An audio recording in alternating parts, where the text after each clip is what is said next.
안녕하세요. 사풍사풍의 퓨마입니다. 우리 곁에 낯선 존재들 원소 시리즈 오늘 세 번째 시간인데요. 오늘 주인공은 무엇일까요? 오늘의 주인공은 짜잔!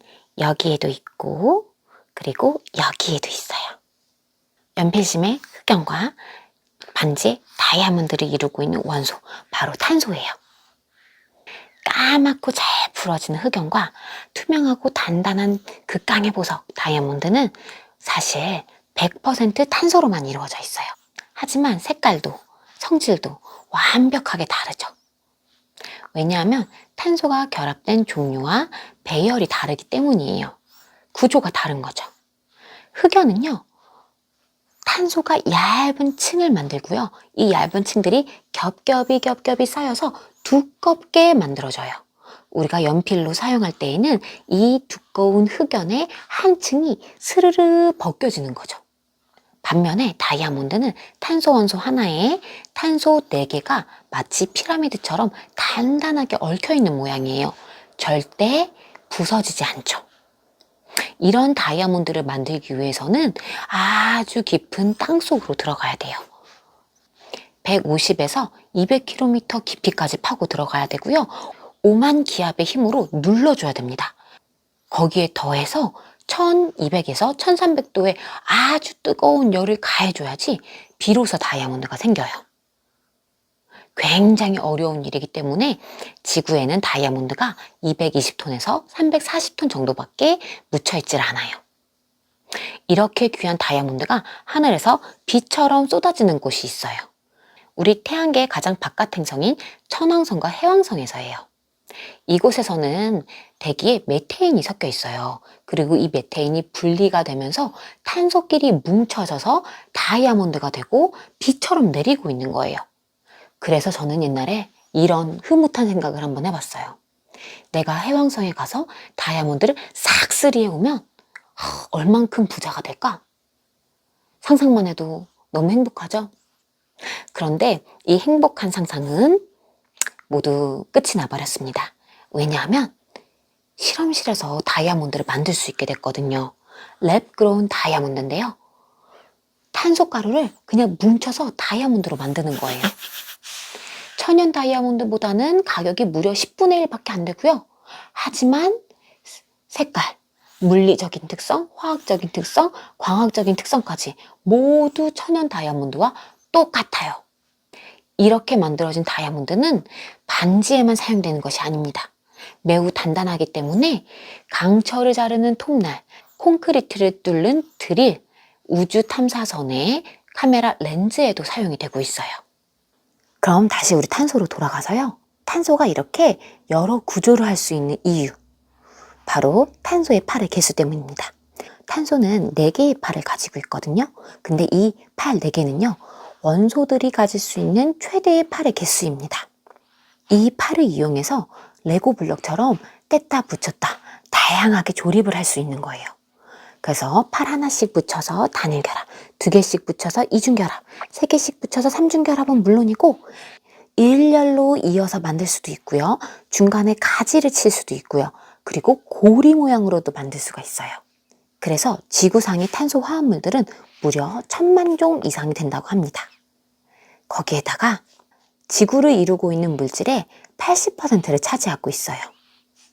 그럼 이런 탄소 화합물들 중에서 가장 중요하고 귀한 건 무엇일까요?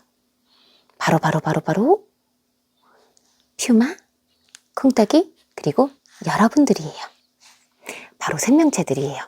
생명체를 이루고 생명활동에 사용되는 물질을 유기물이라고 하는데요. 이 유기물의 중심에 탄소가 있거든요. 탄수화물, 단백질, 지방, 그리고 DNA까지. 생명 중심엔 언제나 탄소가 있어요. 그래서 우리를 탄소 생명체라고 부르기도 합니다. 유기물과 반대인 것이 무기물인데요. 무기물 하면은 하늘의 공기, 흐르는 물, 플라스틱, 금속 이런 것들이에요. 쉬운 예로 유기물에는 설탕, 무기물에는 소금과 물이 있어요. 공통점은 모두 다 먹을 수 있죠. 하지만 먹어서 내 몸을 살찌우는 건 설탕이죠. 살찌운다는 건 에너지를 만들 수 있다는 거거든요. 유기물들은요, 우리 몸이나 자연에서 대체로 에너지를 만들어내는 데 사용이 될 수 있어요. 하지만 무기물은 에너지를 만들 수가 없죠. 그럼 우리 자연에서 에너지를 만들어낼 수 있는 거, 그치? 땔감으로 쓸 수 있는 거 찾아보면 돼요. 나무, 그리고 땅 속에 석탄이나 석유 같은 화석연료가 있어요. 사실 화석연료도 과거의 생명체들이 땅 속에 묻혀서 변한 것들이에요. 이 나무와 화석연료를 태우면 에너지 말고도 기체 하나가 나와요. 바로 탄소와 산소가 붙은 이산화탄소입니다. 이산화탄소 하면 지구온난화를 일으키는 나쁜 악당의 이미지가 강하죠. 하지만 이 이산화탄소가 없으면 우리는 큰일 나요. 차디찬 우주 속에서 지구를 감싸주고 있는 이불의 역할을 하는 게 이산화탄소거든요. 문제는 이산화탄소의 이불이 너무 두꺼워지고 있는 게 문제인 거예요. 우리가 화석연료를 너무 많이 쓰고 있기 때문이죠. 이산화탄소는 죄가 없어요. 그런데 이 이산화탄소보다 더 무서운 게 있어요. 연료가 연소될 때 산소가 부족하면 이산화탄소 대신에 일산화탄소가 만들어지거든요. 이게 진짜 무서워요. 응답하라 1988에서 덕선이네가 연탄 중독으로 죽을 뻔했던 에피소드 기억하시나요? 그 연탄가스의 정체가 일산화탄소거든요. 우리가 숨을 쉬기 위해 공기를 들이마시면 공기 중에 산소가 혈액 속 적혈구 속 헤모글로빈과 쫙 결합해서 온몸으로 운반이 돼요. 그런데 일산화탄소가 들어오게 되면 산소 너 저리 가! 그러고 일산화탄소가 헤모글로빈하고 쫙 결합을 해버리는 거예요. 그럼 산소는 우리 몸에 공급이 안 되겠죠. 우리를 쥐도 새도 모르게 죽일 수 있는 침묵의 살인자인 거예요. 이렇게 탄소로 생명체도 만들고 화석연료도 만들고 그리고 공기 중에 이산화탄소와 일산화탄소도 만들지만 또 새로운 물질도 만들어냅니다. 바로 신소재인데요. 첫 번째로 소개할 물질은 탄소 60개로 축구공 모양을 만든 플러렌이에요. 안에가 비어있기 때문에 이 안에 약을 넣어서 아픈 세포에 배달을 하는 거죠. 나노캡슐에 쓰려고 하는데요. 두 번째로 소개할 물질은 우리 아까 얘기했던 두꺼운 흑연 있죠. 이 두꺼운 흑연에서 한 층만 떼어내요. 그 한 층을 그래핀이라고 얘기합니다. 2010년에 노벨상을 받기도 했던 이 그래핀이라고 하는 물질은 0.2 나노미터의 두께밖에 안 돼요. 머리카락의 100만 분의 1 정도밖에 안 되지만 구리보다 200배는 더 전기가 잘 통하는 꿈의 신소재라고 불려요. 세 번째는 이 그래핀을 동그랗게 휴지심 모양으로 말아서 만든 탄소 나노튜브입니다. 강철보다 100배는 단단하지만 깃털처럼 가볍거든요. 미래에 우주 엘리베이터의 밧줄로 사용될지도 모른대요. 이렇게 미래를 여는 열쇠이기도 하지만 과거를 알려주는 시계 역할도 하는 것이 탄소예요. 탄소를 가지고 과거를 알아낼 수 있거든요.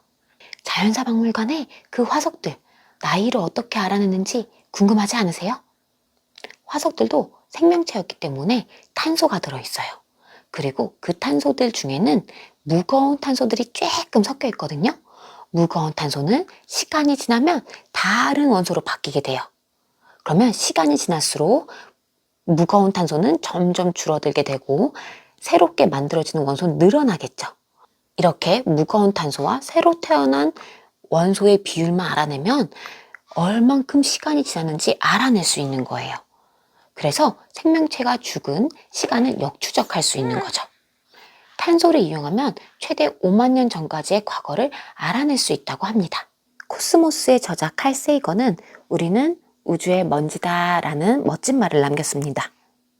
왜냐하면 우리를 이루고 있는 원소가 우주에서 날아왔기 때문이거든요. 게다가 우리를 이루고 있는 핵심 원소 탄소는 별의 심장에서 만들어졌어요. 지난 시간의 주인공이었던 헬륨 원자핵 3개가 별의 중심부에서 뭉쳐서 탄소를 탄생시켰거든요. 결국 우리의 몸은 아주 먼 옛날 태고적 우주에서부터 시작된 거예요.